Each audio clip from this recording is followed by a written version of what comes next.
Hey everybody, what's going on? I want to keep this short and sweet. The Mondaze Muse was beautiful. If you missed it again, shame on you. My featured guest this week is going to be Mr. Mike Moroski, a wonderful member of our community, a kick-ass songwriter. And then our opening round includes Mr. Ronnie Vaugh and Tyler Jarvis, who recently moved back to Cincinnati. If you got a room you're looking for music, give my man a shout. Get listening. Thanks as always to Latitudes for hosting our beautiful event. Shout out to Austin Winnie Houston for getting back in that kitchen on a Monday night and making it beautiful. I love you, brother. And what else was I going to say? Damn it.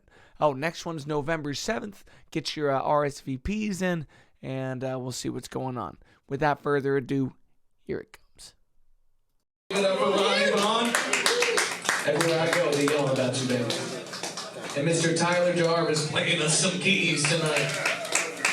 They bring you excellence, smiles, and everything you've ever wanted to hear. So, gentlemen, take it away.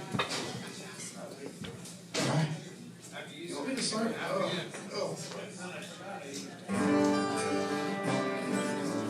Thank you, Mr. Matt Waters. Y'all give it up for Matt. He does this thing. This is awesome.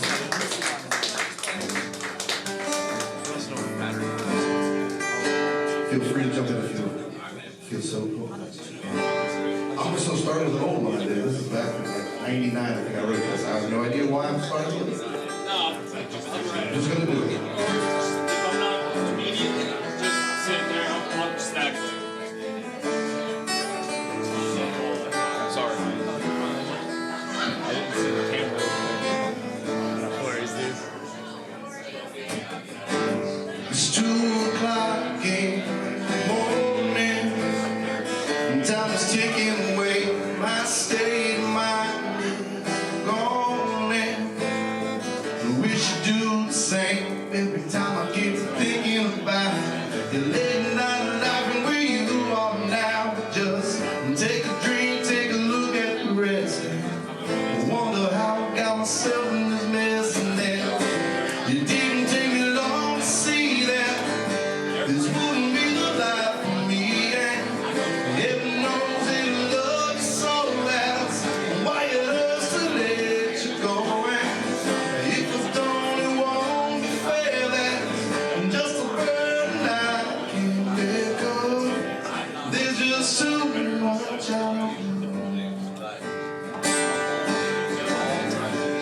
Waiting around for change when you know it's never gonna be here. We can't quit these games. Maybe you should quit with me. I've asked you since the day that we met to give it all the love, but you still ain't here. So I got to go taking all that again. Hoping you come home, you'll understand that you didn't take me long to see that this wouldn't be the life for me. And heaven knows it loves you so that's why it hurts to let you go. And if we don't, it won't be fair. That's just a burden I can't pick up. There's just too much out there.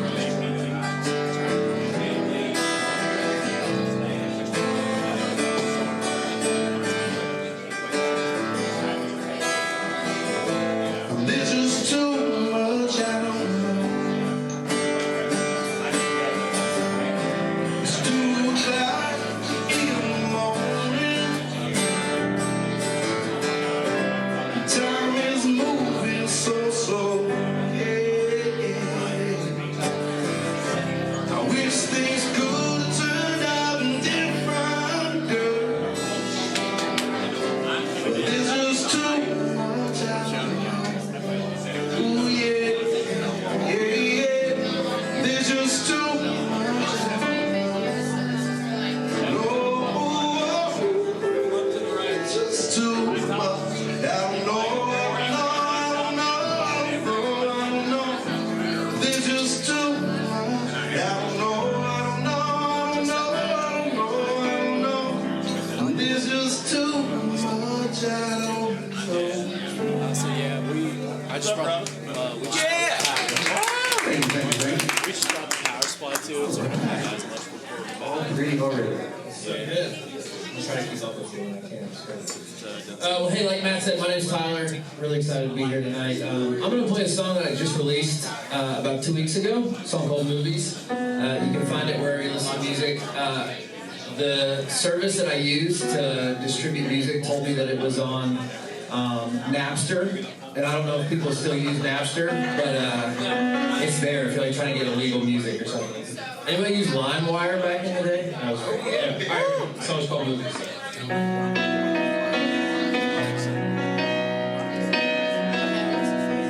everyone they were 57.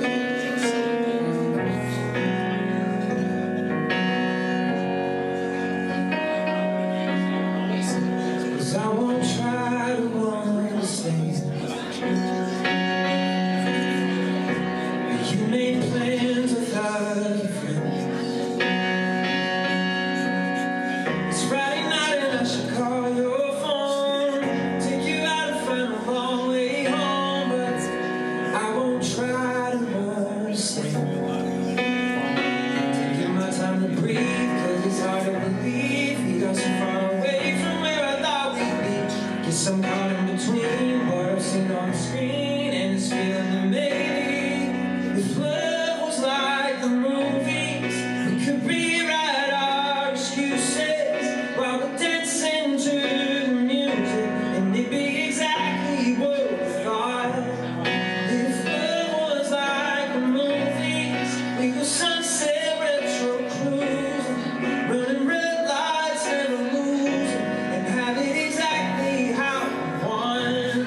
But love ain't like the movies, so I won't try to change your mind. And you don't need to act surprised. I'm getting used to being home alone, sleeping every night, nothing's wrong, so I won't try to change your mind. Taking my time to breathe, cause it's hard to believe we got so far away from where I thought we'd be. Guess I'm caught in between what I've seen on the screen and this feeling that maybe if love was like the movies, we could rewrite our excuses while we're dancing to the music, and it'd be exactly what we thought. If love was like the movies, we could sunset retro cruising, running red lights, never losing, and have it exactly how we want. If our love was on a big screen, we could rewind, let it repeat. Take a time and write a million reasons to fall in love the way we want. Our love could be a classic with a happy ever after, so that I couldn't dream of losing. I sit with you every night and watch. If love was like the movie. Thanks so much. This now, all right, let me do this. And that is the end of our first round, Mr. Tyler Jarvis and Ronnie Vaugh. Find them both online. And here comes a short interview and a beautiful set with my man, Mike Moroski. Make sure you find them online and come out again for the next episode of the Mondaze Muse at Latitudes on November 7th. Society. Yeah. That should help the re-election. People don't like Android users. No. They don't trust it. There we go. That's what I'm Yeah, talking. people. What an old. That's an old chunky picture of me. Yeah. That's what I'm talking about. Do I got it now? I hope so. Accept. Jesus. Bang! I saw the circle happen. All right, let's bump mics. Woo! What's going on, Mike? How you doing, I'm player? doing good, buddy. Oh, I'm texting. We're done. Oh. Send this to my wife. Why do I picture everything making it to the street? Is that by the Doobie Brothers? Is that Michael McDonald? Taking To the streets. That's what I'm talking I about. believe taking to the streets. McDonald. The way you answered this felt very Jeopardy-like. Who is Michael McDonald? And what's the guy who hosts Jeopardy? Alex Trebek. He's like, who the fuck is Michael McDonald? Okay, bring it on. And they flip Who hosts it now? I don't know. They probably does, to be honest. Not in a sad way, like a very honorable way. Nobody hosts it now. Did these guys know? Is someone hosting Those guys Jeopardy are at this smart. point? Does somebody host Jeopardy now? That's a good question. I know it was Trebek, but I'm pretty sure he had cancer for a bit. Would y'all mind Googling it? Okay. So, here we are. Yeah. Here we are. Thank you so much for playing tonight. This is great. Yeah. It's fun, man. What's the first time you stepped up to be a songwriter, and why'd you do it? Probably when I was like 5 or 6. My parents, I'm very, very fortunate for 1,000 reasons, but one of the most is my family really valued music. My granddaddy was an upright bass player in a folk band, and he worked on the fucking nickel plate railroad, and was a boxer, like total badass. I somehow That is sick. I became weak through the beginning of that stuff. Bass player fights. It's And, good cheese. and then my mom's aunt was a concert pianist. And so I started studying music when I was real little, and I started writing silly songs when I was 5 or 6. Like actually writing them, you know, like And how explicit were your notes at this point? Were you writing word for word? Could you write at this point? I could write, and it's like joke with my parents, like they paid all this expensive money for like Suzuki, piano lessons, like playing these Russian concertos and shit, so I could grow up and play 3-chord songs about drugs. It's Like a hero. for the people wanting. Yeah, it's right, like a hero. It's my origin story. But as I got older, it's punk. It is very DIY, very punk rock. Yes. I'd rather Mike Yeah, absolutely. Let's see what happens. Put it on the and like a fucking paper towel. So, but as I grew older, and I think you can relate to this, as I grew older as a teenager, I kind of felt like I was in school, wear a tie, wear a blazer kind of place, kind of my place. And this is very melodramatic, but it felt like a way to like objectify this overwhelming subjective sense of like self sort of thing, which I actually used. This is ridiculous. My proposal to my mom. When I proposed to Katie, I love you, and she'll corroborate the story. I was like, you help me identify overwhelming subjective sense of self, because that's extremely pretentious. Proposal. It's heavy. It's a lot to put on a person. You know, as someone that's not getting it but feeling it, like you did say it to me, but like not to me. Like it was heavy. You know what I mean? I respect anyway. that she digested and responded. It said yeah in the Because I'm over affirmative. here just shot. In the affirmative. So that's why I write songs. You get it. Yeah. You get it.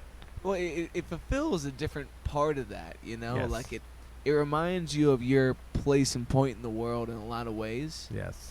And I feel like it's very much, it's like your mother's cooking. Even if your mother can't cook, like you could smell that shit from a mile away, regardless what My it's. mom can't cook. Yeah. Mac and cheese, Kraft mac and cheese though. I smell that shit. Yeah. Mom. Really? Yeah, no, I'm with What you. was she doing different? Was she burning it? Or No, it's just it's that powder. Yeah. Okay. It's that powder, ma. You know? Cheese powder. I'm gonna write a song Yeah. about it. Okay, now that sounds like a great idea. If there was a bluegrass band playing a song called Cheese Powder, you'd probably take the world by storm. So you call yourself a genre of bluegrass. I don't hear that, but I also respect that, where it's like, I aim for what I aim for. What we are is what we are. Yeah. So with the band, with my band, Jam Mhm. Band Jovi, we are kind of like this Midwestern jamgrass kind of thing. Basically, there's a mandolin. Jamgrass is so cool. Yeah, there's a mandolin and a fiddle, and they're better music. They're better. They're the best. So no matter what we're playing, Yeah. we'll play Backstreet Boys. Sounds like bluegrass, but like my stuff. So I grew up in North Georgia, and I had this polka influence, this like classical music influence, and then there's this like bluegrass country thing. Country before it kind of went a different kind of way, And I like country. To me, though, like Dierks Bentley is sort of like where it ended, and I'm good from there. Word. But I'll take it beyond Gar. I think Dierks is where it kind of ends. But anyway, so country. But then like 10 miles south of me was Outkast, and I went to summer school with the Goody Mob. Like I failed chemistry. It's a different story. But my point is, so I had this, and I had this. Yeah. And then I'm this skateboard kid, so I had this Kurt Cobain, Eddie Vedder thing. Yeah. And it all just kind of meshed together. So like, half the songs I write, I don't know what key they're in. Okay. To be honest. Yeah. Yeah. What was that like to go from performing music is something that's very regimented. It's taught to you. Yeah. To feeling music, it's what you say it is, and you barely have to say what it is. You know, it's like there's a freeness of that. When did you start to say like my music is mine? Yeah, man. Probably when I was, I'd say 1991. I would have been 13. Pearl Jam 10 was released. Nirvana Nevermind was released. Blood Sugar Sex Magic. Cypress Hill's debut record. An insane amount of records were released that year. Ice Cube, Dr. Dre. And I was 13. I had just discovered, things that I was not being raised to discover. Discovering things on my own. Yeah. So it all happened at once. And I was playing piano, and I said, I want to play a different instrument. And I got a bass guitar. I got a job bagging groceries. I bought a bass guitar, Washburn, with black nylon strings. And that was it. And I got this like Nirvana bass book, and I was shocked and sort of, I felt sort of empowered because I could play these songs by Nirvana. Yeah. Then I got a Green Day book, and I can play these songs. Then I got a Beatles book, and I'd go to the piano. And then I saw a guitar, and then a banjo, and these different sorts of things. And I think that was it. And it just got mixed up. Yeah. Like once you went off your primary, once you had a bass as a secondary, were you a vocalist before you were a bassist? Were you already doing that? I was singing a little bit, but I had a pretty poor voice. I did the plays at school. Yeah. And I always wanted to sing, so I worked on it a lot. Mm-hmm. But I would say it was more the piano, and then when I got the bass, then I had a band called Key. We were called Northern Lights, and then we went to Key. Northern Lights is tasteful. Northern Lights is tasteful. Yeah. Very tasteful.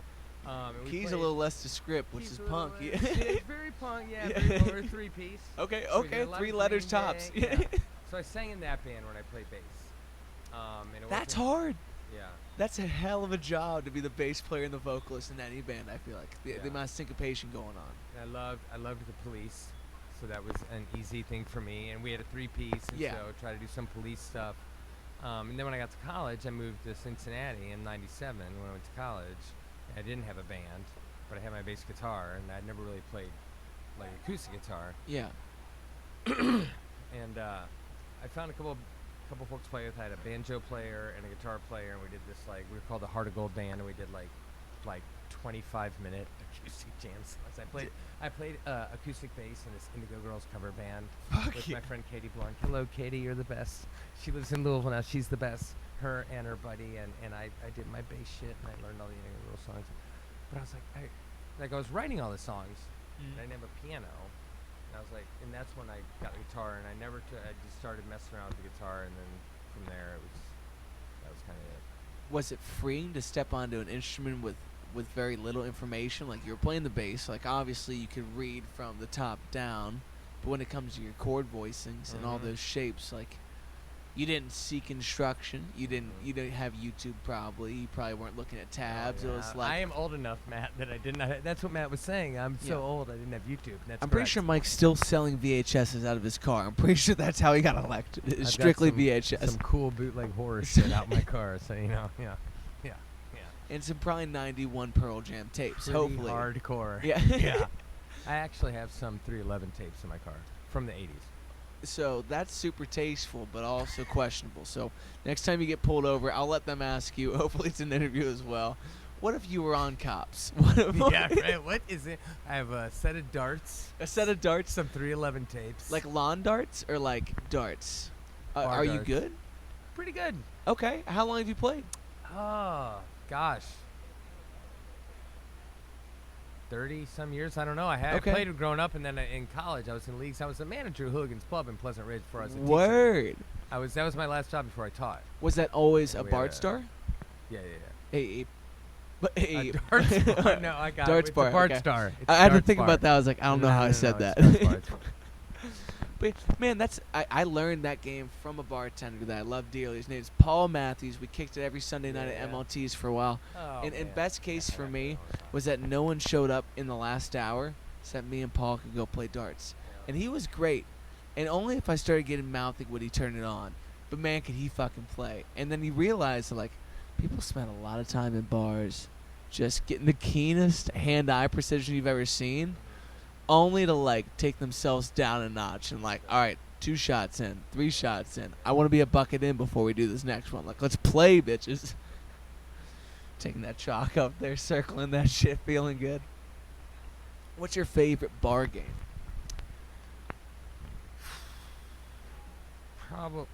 Probably darts or golden tee, if we could count golden tee as a bar game. I think golden tee is not only qualifiable, but honestly an addiction within the States. Like, I had one in my house in Pleasant Ridge. So, are you sick?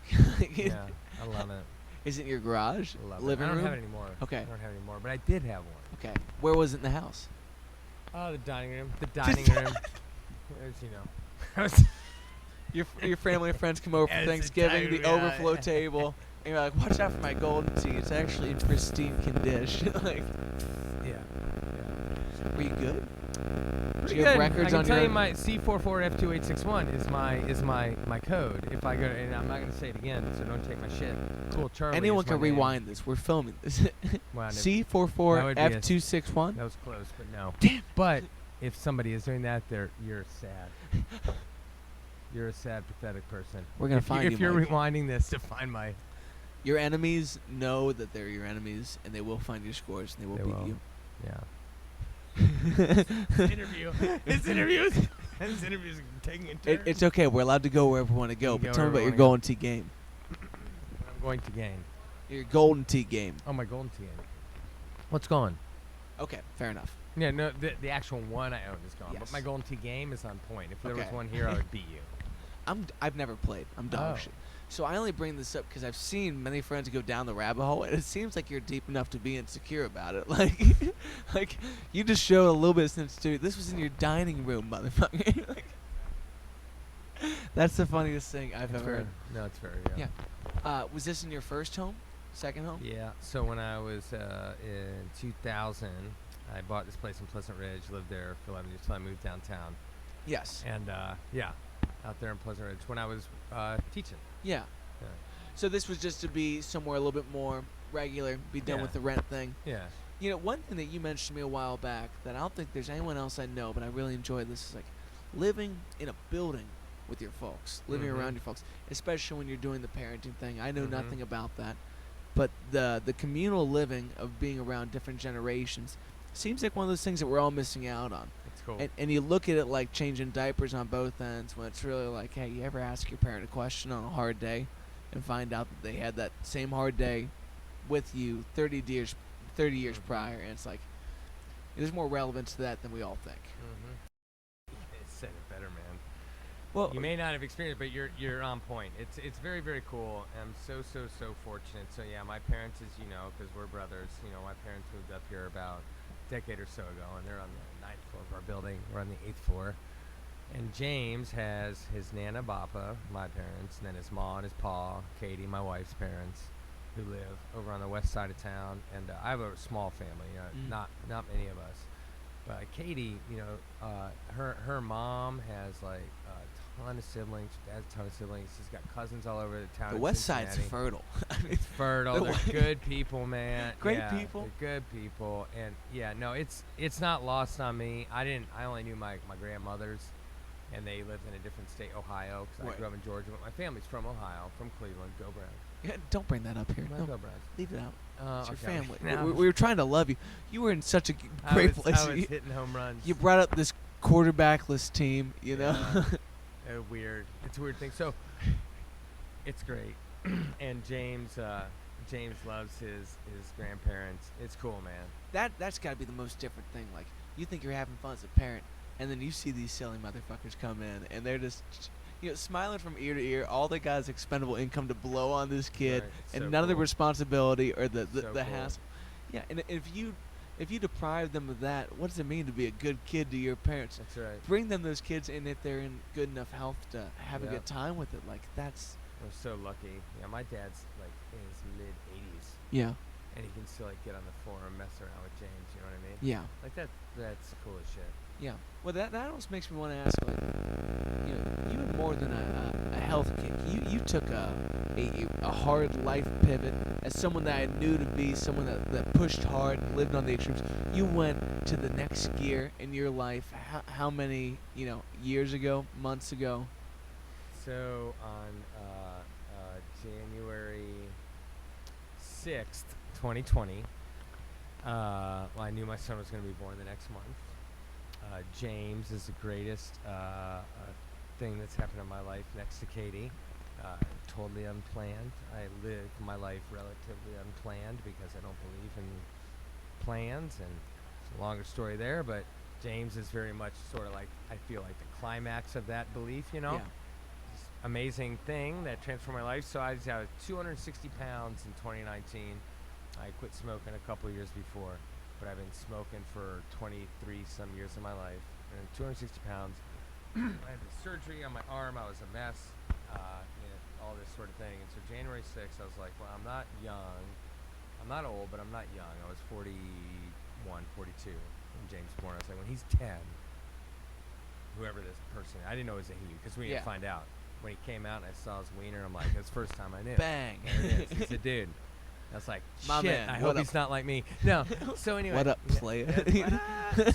So I was like, when he's 10, I want to be able to like do shit with him. So I need to get some things in check. So on January 6th, and I'll speed the story up, on January 6th, I decided to start being more mindful with like my habits. That's what I looked at. It was never a diet. It was never a thing like this. And I had been doing some yoga for a few years or whatever. So I took that. I wasn't really great at it, but I took that idea of the mindfulness, which I always did dig, and applied it to this. And I was like, I need to be mindful of my consumption and my movement. So speed up, then James is born. I was doing like 10,000 steps a day, 20,000 steps a day, taking the steps in my building. I live in the 8th floor. Only the steps. I still only take steps in my building to this day. And so it's 2020, and then April came, and I looked at Katie, and Katie was pumping exclusively for James. And so I was like, well, I'll take James on a walk while you do this. And I put on my Crocs, and I walked across the Purple Bridge, walked through Newport, and came back, Southgate Bridge, came home. It was 2 miles. That was April 6, 2020. And every single day since then, I have walked around. Every single day since then, I've walked a run. And that was some years ago, little over 2.5 years ago. Today, I ran my 423rd half marathon. I've run 103 marathons, a 100K, a 50-mile run. But it was this weird confluence of events because he was born. And I took 2 weeks of leave. I was doing policy and political work for a local hospital. And I took 2 weeks of leave, and the day I was supposed to go back, they told me to go home. And this COVID thing happened. And so I just kept walking. And you know me pretty well. And it's not easy for me to quiet down my brain and the work that I do, and I don't want to get all into that, but it's hard. And you don't get a lot of benefits. I lose 9.9 times out of 10 doing the work I do. So like, to do that work, you have to have a different paradigm. Yes. Unless you want to become an asshole or give up. So anyway, but I just kept walking, and I realized that like the more I did that, the quieter my brain got. So here I am now. So I did lose the weight, but it's really, as you know, it was never about that, and it's just become a very cool, positive thing, and so. Yeah. But there's something about walking or running that's definitely the most grounding. It's like it's literal feet on the ground. It's the way you push the world forward in that. That's right. There's something so odd too about any workout that takes just enough of your brain to let the chatter run. The chatter run, it gets a little quieter. It gets a little quieter as you get there. Like if you're holding a plank, if you're walking on a treadmill, you have to meet all your bullshit there. It will come up, and you have to let go and move on to the next thing and bring it up and let it go.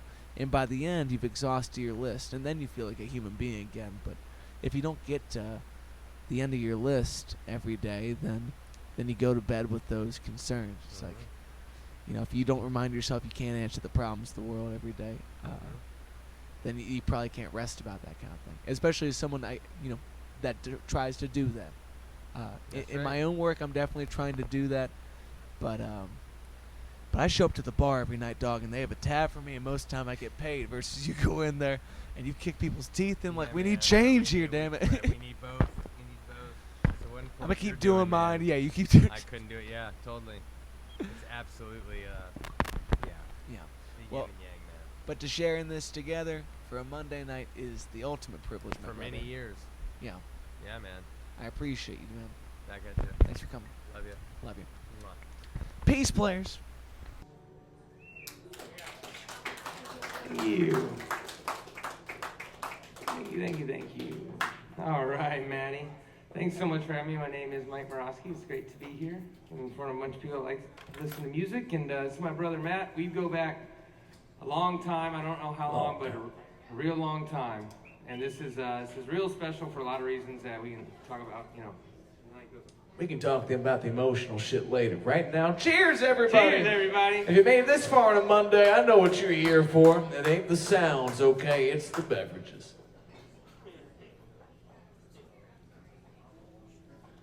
I like to start off in a strange place. Hold on, let me frisk myself for the right notes.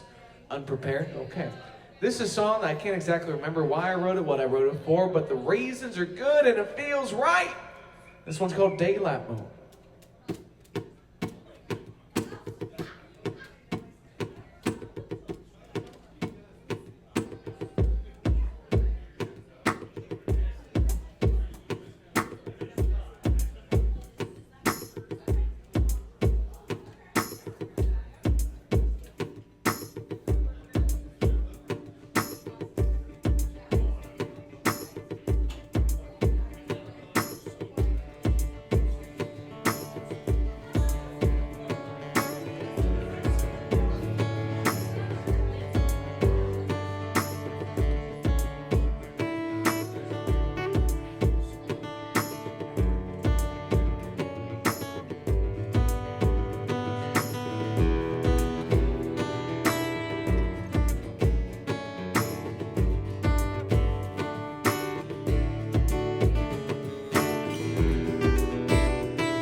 You seem out of place. You fit so well, the look on your face is screaming. Come over here, come take a look. And never saw your neck and shook. Now you're standing there and thinking.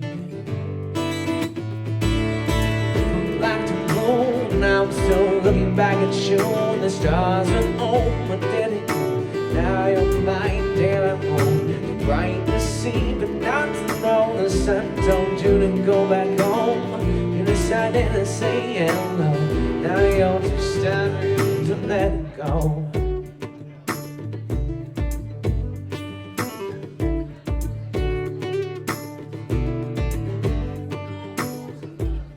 With you over there, but don't I fit? Can I lay back down and hope to forget this? Or can it be? Glad to hear, glad to know your love so I didn't let it go. Find someone who'll never know. They're the reason you'll stay home. Like to go, now I'm still looking back at you. And the stars are open, didn't you? Now you're right there at home. Too bright to see, but not to know. So don't you go back home. You decided to say hello. Now you're too stubborn to let it go. Let it go, to let it go. Oh, to let it go.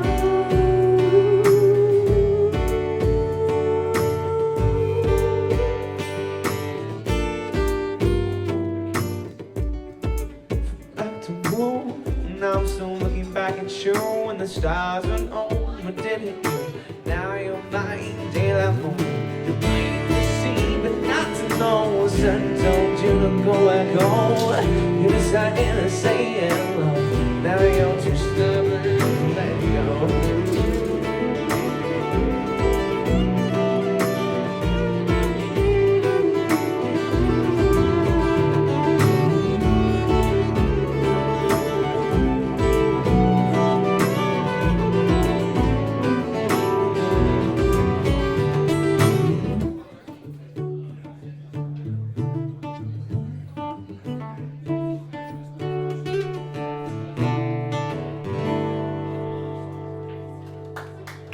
Thank you.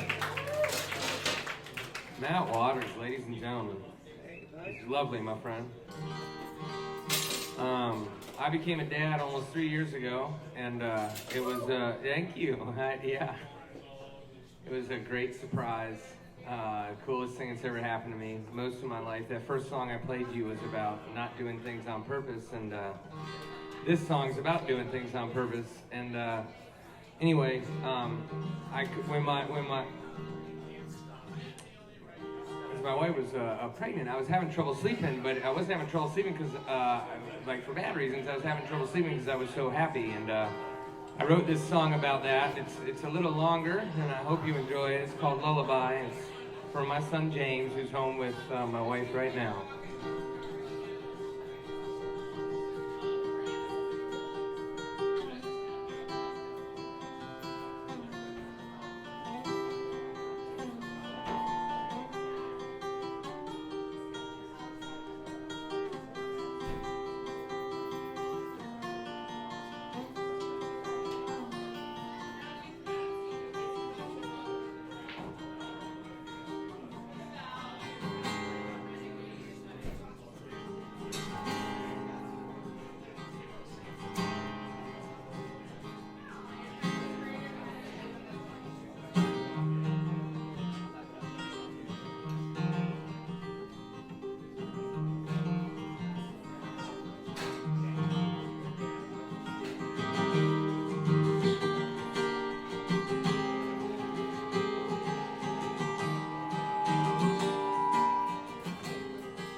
coming along.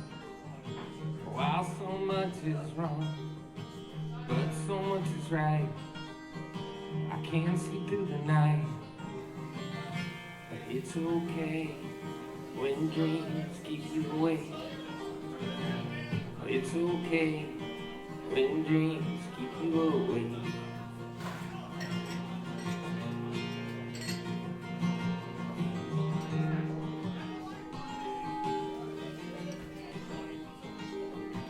I've been running along, trying to right all the wrong, doing my second sight. I can't sleep through the night, but it's okay when dreams keep you awake. It's okay when dreams keep you awake.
It's okay.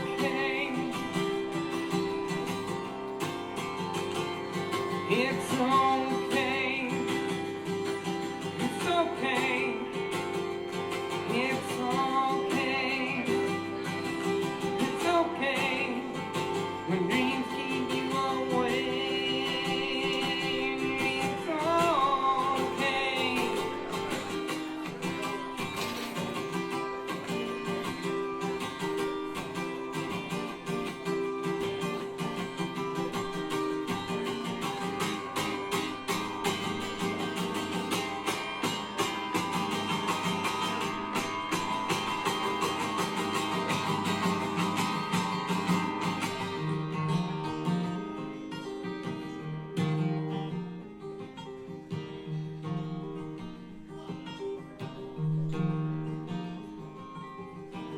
I've been running along, trying to right on the wrong, doing my second sight.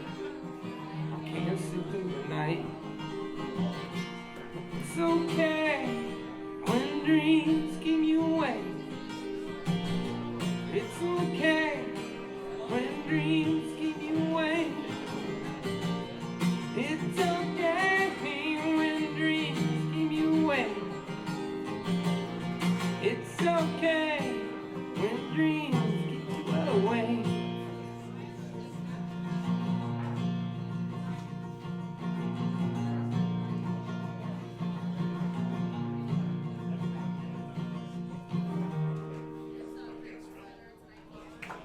Thank you.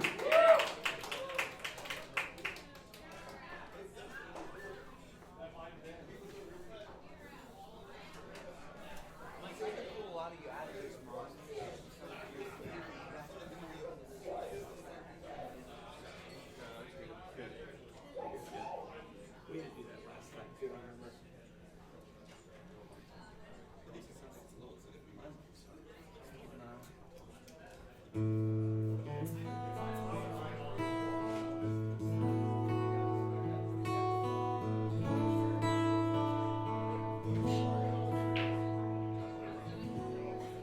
Well, this one gets a little bit excessive, but this is a song about falling in love too quick and finding out that that person might be crazy as fuck.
got me out. I am king out brows and hold my house.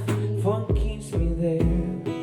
Your soft lips and paralyzing stare. But you leave me again.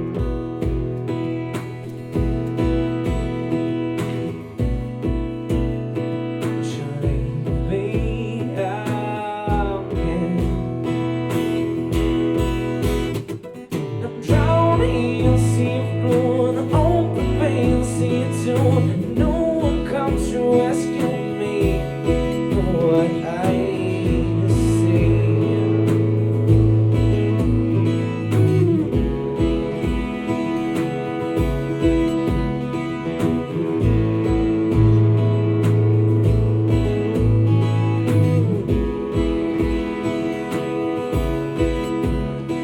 You smell your grin, they saints wanna see the water that I drank. Makes me dream while I'm awake. You hear your skin so soft for your hand, digging your nails in my back, make it hard to relax. You leave me again.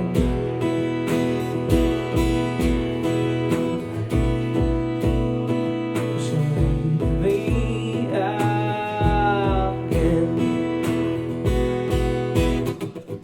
Drowning, you'll see a blue and open, you'll see it too. No one comes to rescue me from what I see.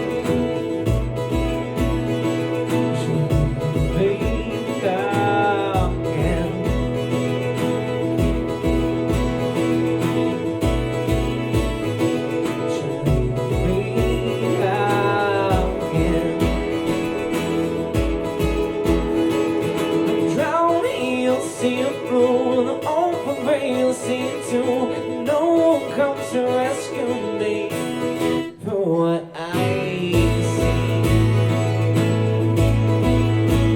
What I see. What I see. What I see.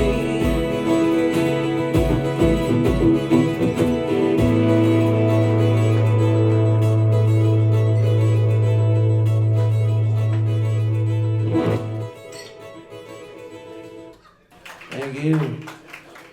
Live fade outs, those are the neat ones. That's where it's nice. I tell you, I got the best seat in the house. I get to sit up here and listen to Matt Waters from the stage, watch the magic happen. Let's hear it from Matt, everybody. Hey, thanks. It's a toe-oriented show up here, okay? I got very nimble fingertips.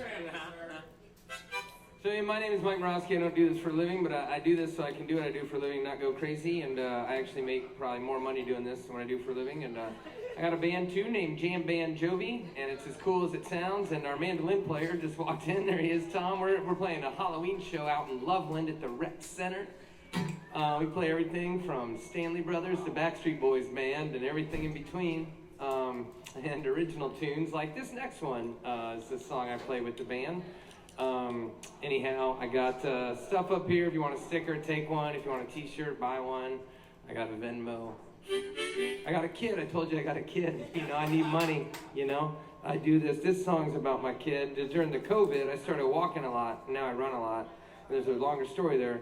This song's about that. So those of you who know me will pick up on some of this. If you don't, you know, here's to everybody. COVID was it is weird. And so I want to raise a glass. I know everybody either knows somebody who we lost, or somebody you admired. You know, it might have been someone you loved, like a John Prine, or someone that was a family member, more important. So cheers to those people. This is a song called The Gray, and it's about dealing with that whole time. And I started walking a lot. So whatever you did, you know, to get through the gray, this is for you. And come listen to it with my band. They're better musicians than me. They make me sound better. So. 1, 2, 1.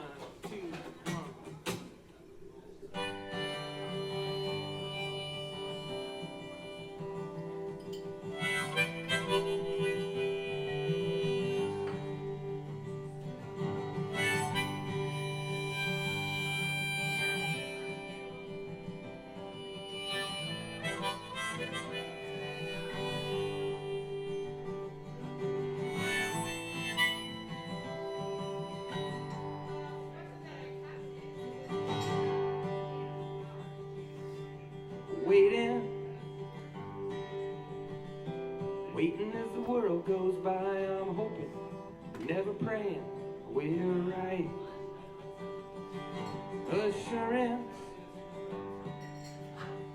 Assurances never come, ambiguity has the day won. And the gray overpowers the sun.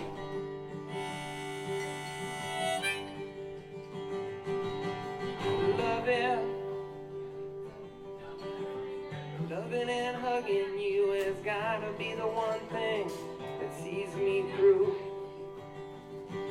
I'm walking and running these miles with you. It's taught me a lot about making do. And the gray ain't got shit on you.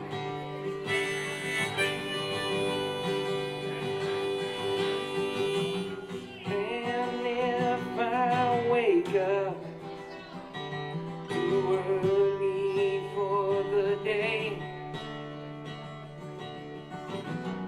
Won't you please remind me to sleep through the gray?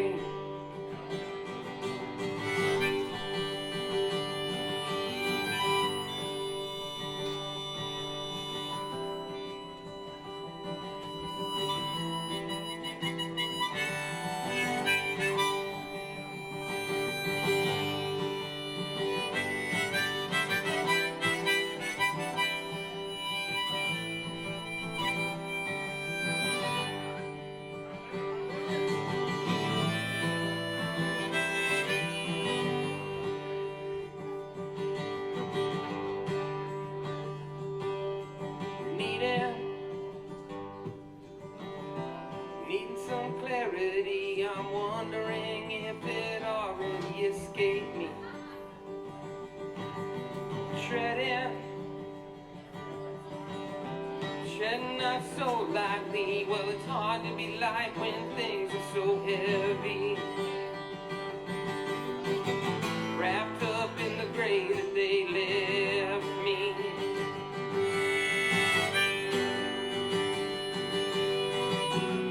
And if I wake up too early for the day,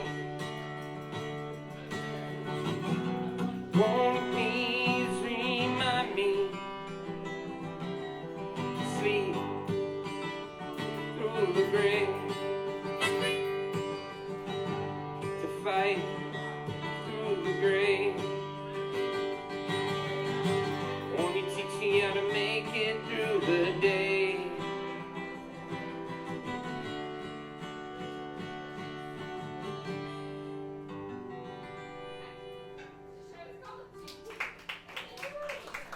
You.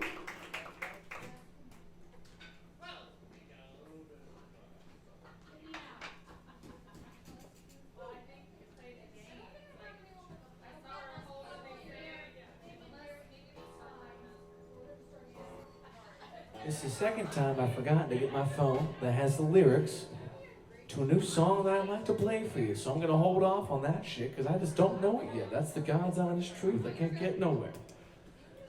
So I'm gonna give you two options. We can go with sappy, or we can shake it a little bit. Any preference?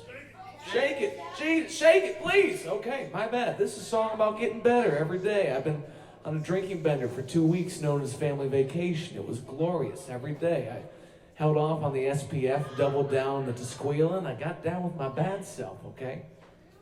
This song is called Recover Me. Go about finding yourself.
Muse.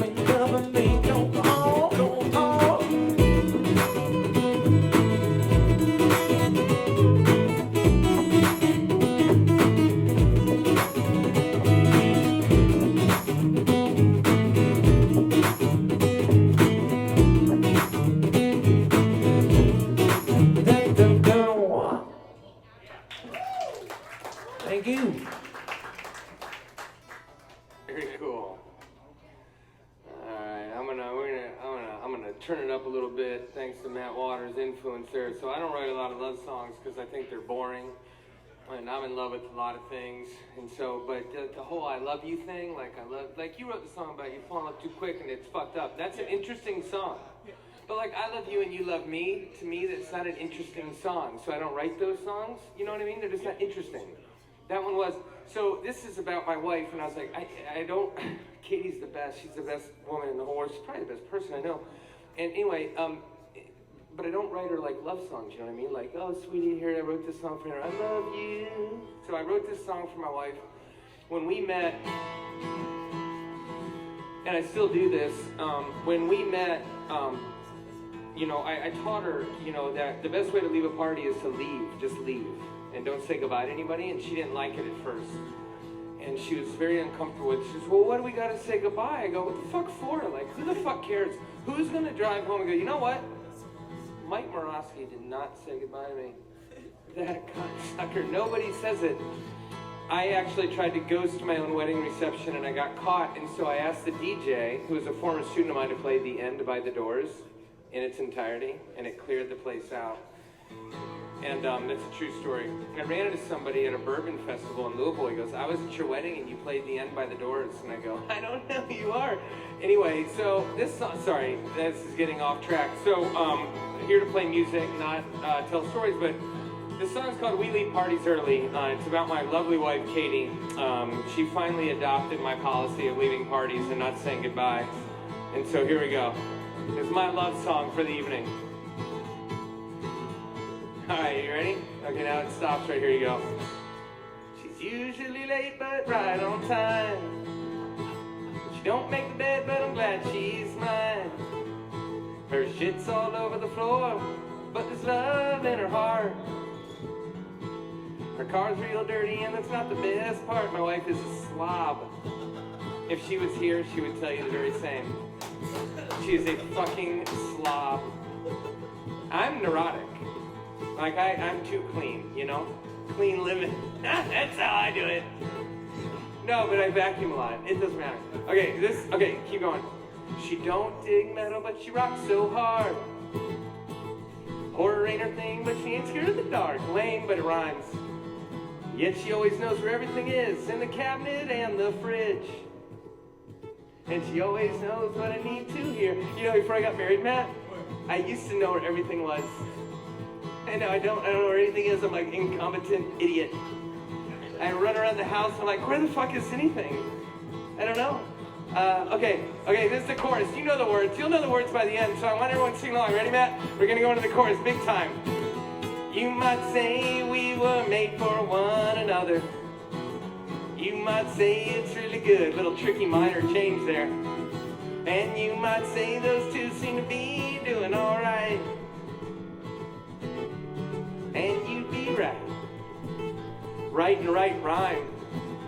Damn straight, brother. They do. So anyway, that last verse was about Katie. This one's about me. Because I'm an egomaniac, you know? Straight up. Yep. I'm usually high, but I get a lot done.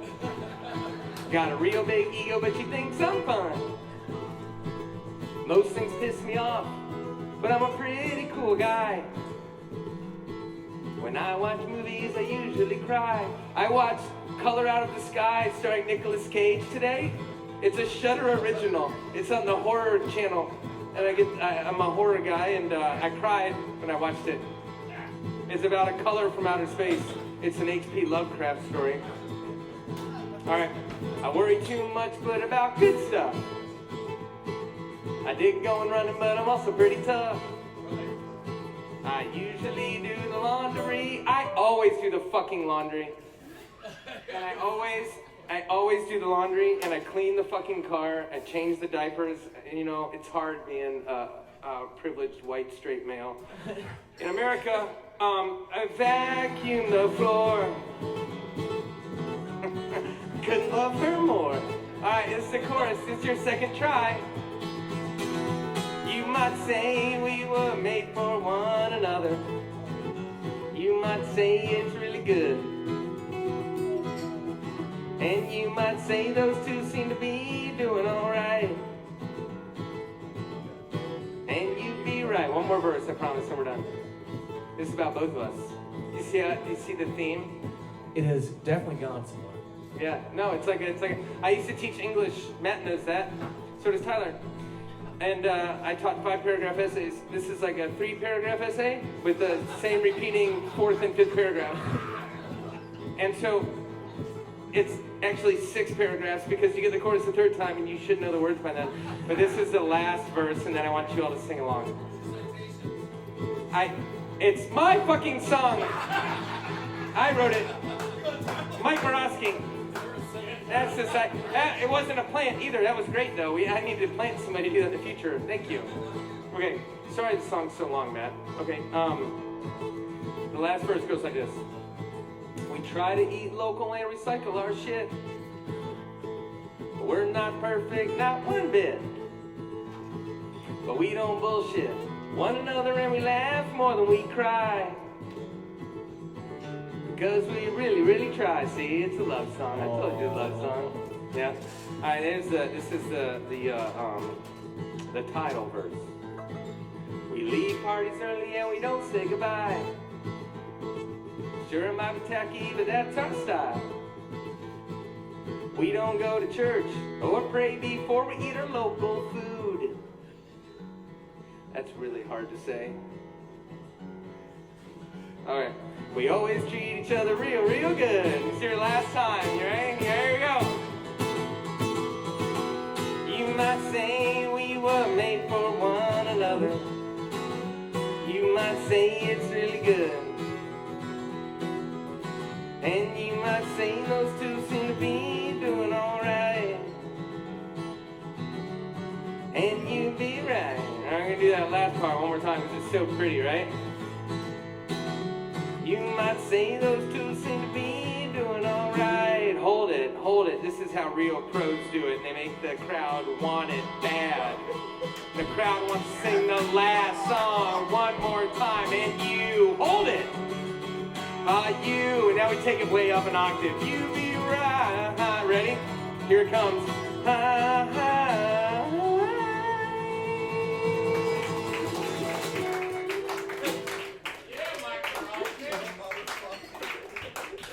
That was beautiful. That was beautiful. I'm so glad I tried to get involved in that, only to find myself at your whim, like really, like holding on every word, brother. I didn't know what was going on, but I felt emotional, straight up. They start talking like number of paragraphs now. I was like, he's not right about this. We are not on paragraph 2. Like there's.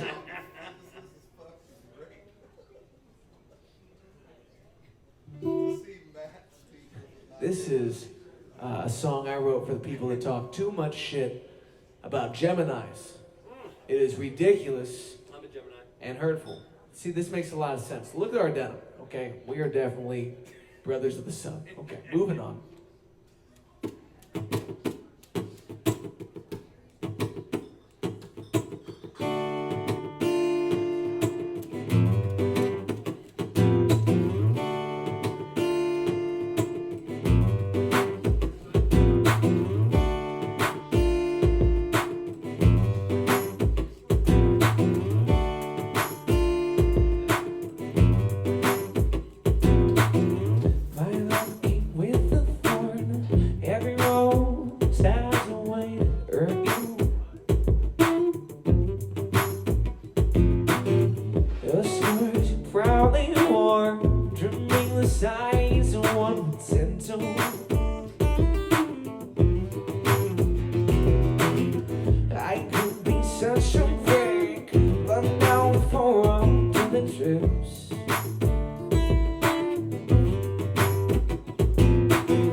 Change, but I'm too lazy. 2006.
players.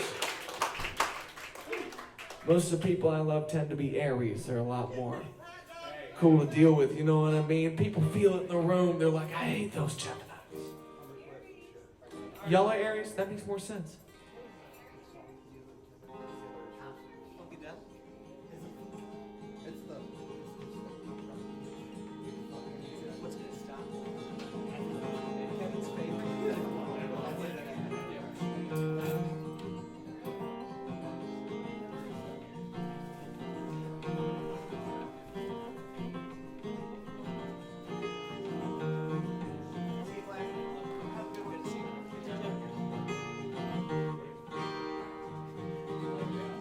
Cruising along, not knowing where I'm going.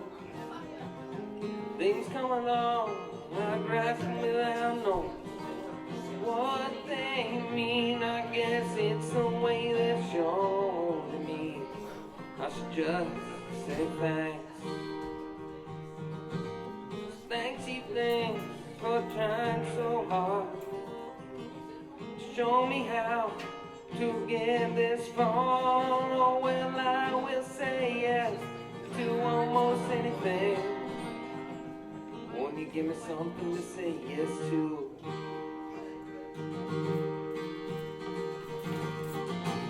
If I were to count my blessings, I'd surely need your help. I don't think that I can keep track, trying to count all them all by myself. So count 1, 2, 3, 1, 2, 3, oh 1, 2, 3, oh 1, 2, 3, oh well it means quite a lot to me.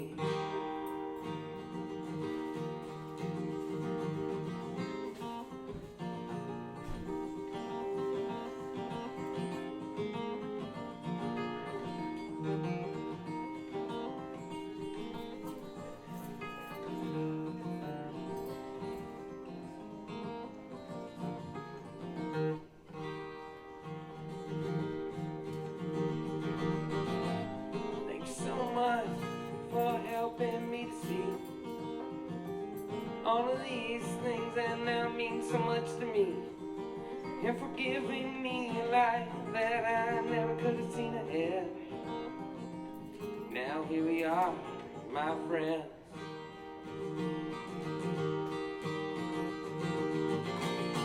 If I were to count my blessings, I'd surely need your help. Thing that I keep track, trying to count all these blessings all by myself. So count 1, 2, 3, 1, 2, 3, oh 1, 2, 3, oh 1, 2, 3, oh well it means quite a lot to me.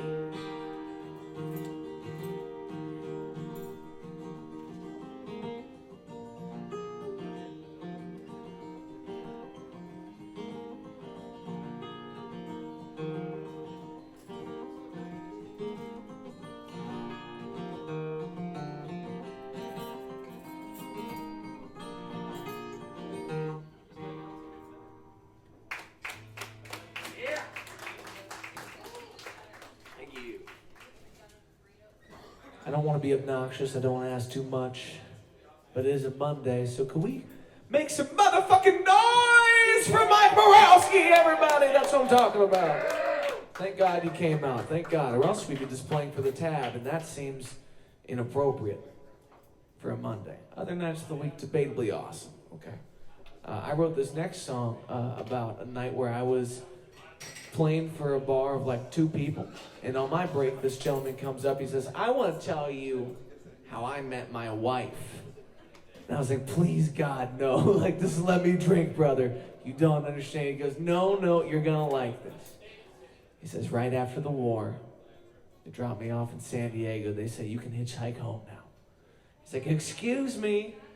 He says, I go across this entire country. I'm like 15 minutes from my house. I am just ready to be done. He goes, and a car full of women approaches, and I think this is a mirage. And I get in the front seat, and that's how I found my lover. And I was like, Jesus! More people should go hitchhiking.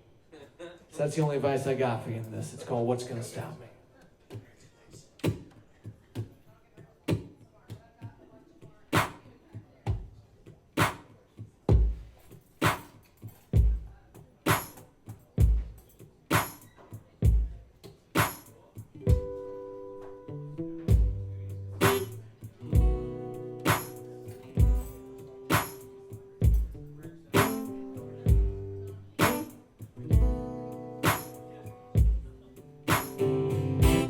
What's gonna stop me from loving you? Who's gonna keep me from seeing you? There's a distance I'll have to go that could keep me from coming home to you. Don't spend another day alone.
and I will pay.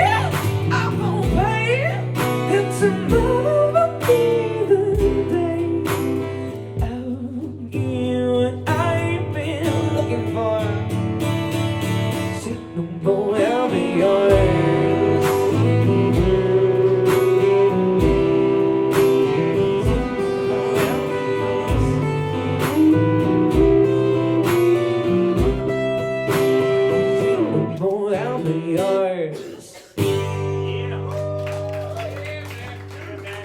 Tell Kevin he should have stayed, goddammit. Ronnie walks up, he goes, play Kevin's favorite song. I'm looking around, like, where the hell did he go? Bastard. He goes, I didn't sleep at all last night. I went to the casino. Okay, you immediately lost my guilt when he said, I went to the casino. Right? You should have stayed. Either you won or you lost. Go home, Kev. Straight up.